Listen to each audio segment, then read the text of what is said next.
Look, it is no secret that the VPN market is riddled with big names and even bigger claims, and Surfshark VPN is no stranger to the community, but can they rise up to their reputation? Welcome! Today I'll do an honest Surfshark VPN review to find out just that. When I open up the provider, I'm met with the homepage. As you can see, I'm using their Surfshark One bundle, seeing as it includes a lot of different features and functionalities, but this should look pretty similar regardless of your version. I do like their layout, it's sleek and easy to understand. For daily tasks like connecting to a server, I just pick one of their 3,200 plus servers over here. Then there's a handy search bar just at the top too. Alternatively, they do have a quick connect section and even little stars at the side of the servers where you can favorite locations.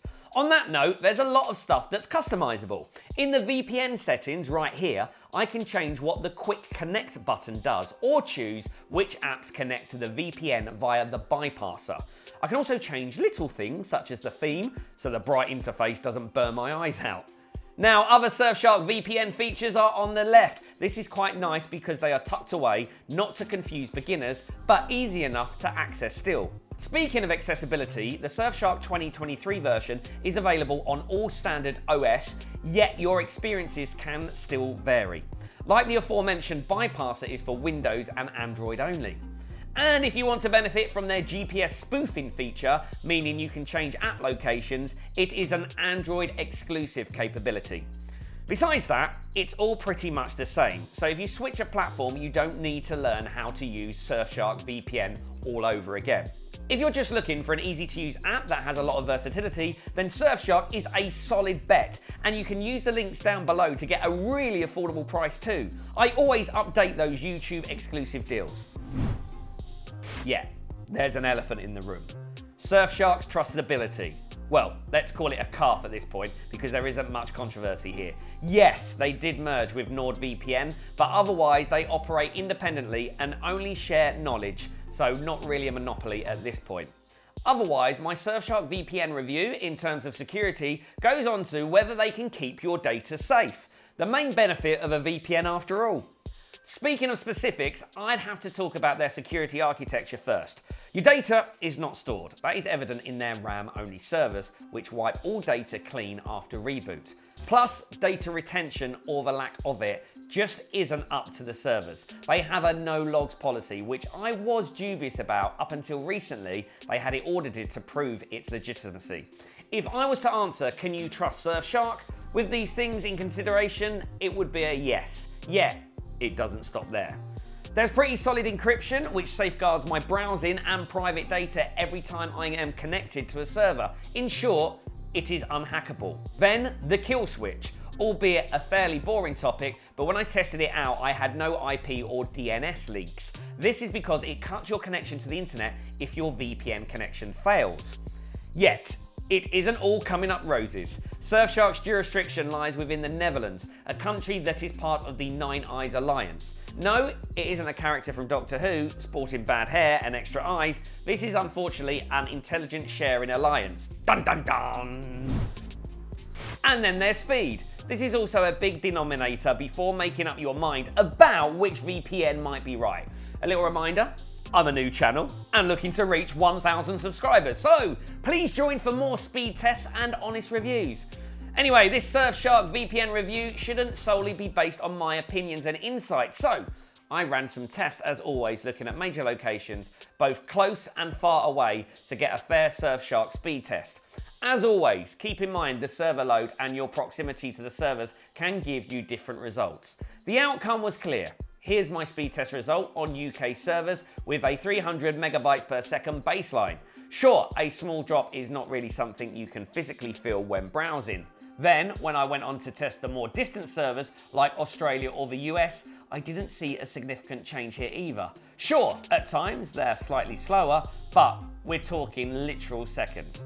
This brings me to another important category, the value. Again, with such speed results, Surfshark must be expensive, right? Surprisingly, it is one of the cheapest on the market. That and the fact that there are unlimited simultaneous connections is unbelievable. I can just buy one subscription and then share it with my family and friends for no additional cost. Just look at their long-term plans. This will rival any competitors, to be fair.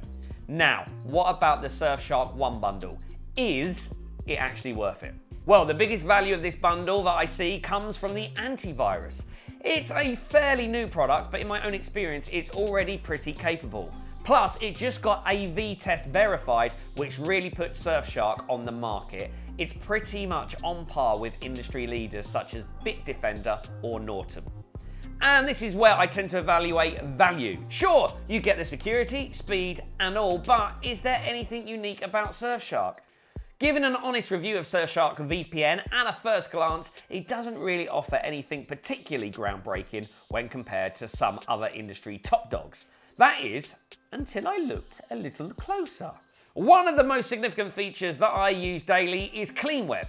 It filters out ads and malicious websites, so my whole browsing experience is not only safer, it's smoother as well. Something you wouldn't traditionally expect from a VPN service.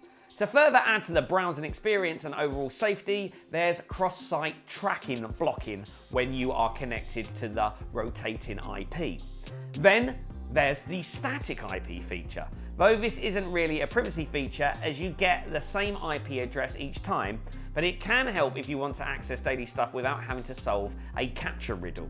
If I was to compare Surfshark versus NordVPN in this regard, the only similar option you can get from Nord is your own dedicated server, but you've got to pay more for that, so that kind of sucks. Moving on, there's more specialized stuff. Multi-hop is your guy if you want to chain two VPN servers together. Why? For extra security.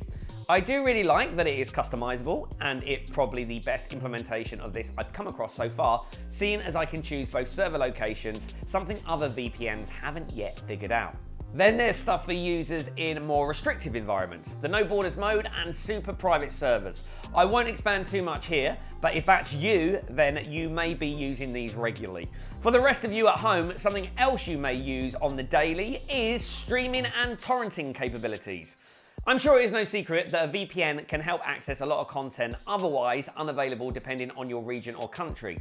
I gave Surfshark a try on this one and surprisingly could access a lot of libraries, mainly popular ones such as Japan, Canada and the US.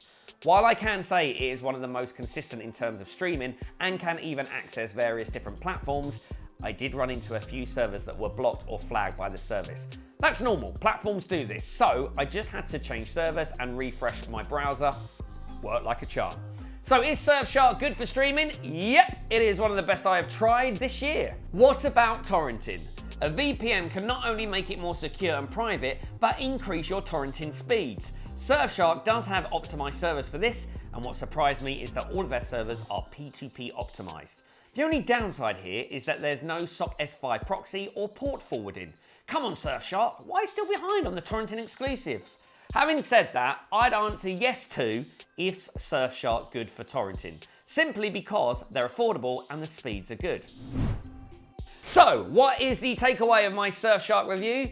VPN categories are all covered and I can finally circle back to my first question, does it rise up to its reputation? Is Surfshark VPN good? There's evident pros and cons, yet I'd say this balancing act of weight in scales leans towards good. After all, it is truly a versatile option, security standards are top notch, performance is top of the game, and various daily activities can be performed well. Sure, if you're a torrent enthusiast, there are a couple of missing extra, but no VPN is right for everybody. For now, I'd recommend Surfshark VPN no doubt to both beginners and advanced users, due to their ease, but also their functionalities. What do you think about this Surfshark VPN review? I would love to hear your feedback. I'm a new channel, so it does make a lot of difference. Also, don't forget, there's the best Surfshark VPN coupon code I could find already applied. Just click the link in the description. Thanks so much for watching, and I will see you soon.